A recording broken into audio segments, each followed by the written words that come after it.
friskole. Den 1. januar er det billigere at gå i skole og SFO på den private skole her, end det er at gå i en af Svendborgs kommunale skoler med fritidsordning. TV2 Fyn med en halv times regionale nyheder. God aften.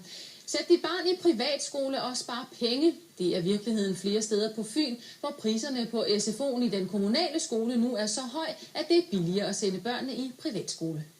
Egebjerg Friskole. Her koster skole og SFO både om morgenen og om eftermiddagen 1.570 kroner. Per 1. januar er det 30 kroner billigere end at sende sit barn i en af Svendborg Kommunes skolefritidsordninger. Altså jeg har hele tiden vidst, at en kommunal SFO var meget dyrere end vores SFO.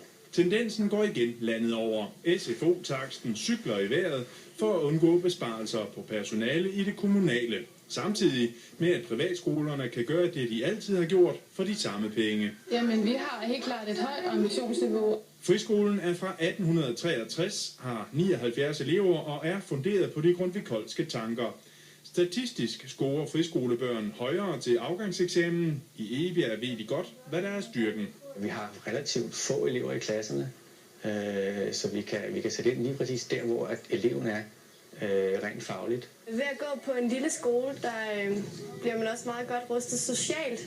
Fordi den er lille, og der er ikke så mange elever, så er lærerne lidt bedre tid til ind i klasserne. Og lige sådan er det, når klokken ringer ud. Det er mere end bare opbevaring af de små poder til forældrene for fri, siger de selv.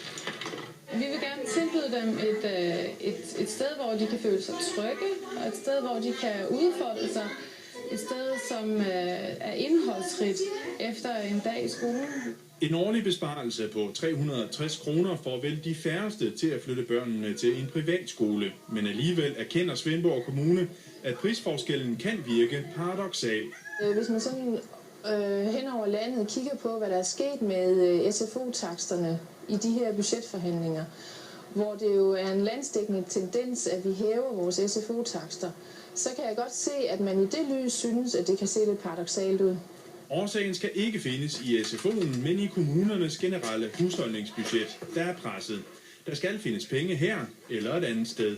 Så synes jeg, det er en fornuftig løsning, vi har valgt at hæve SFO-taksten.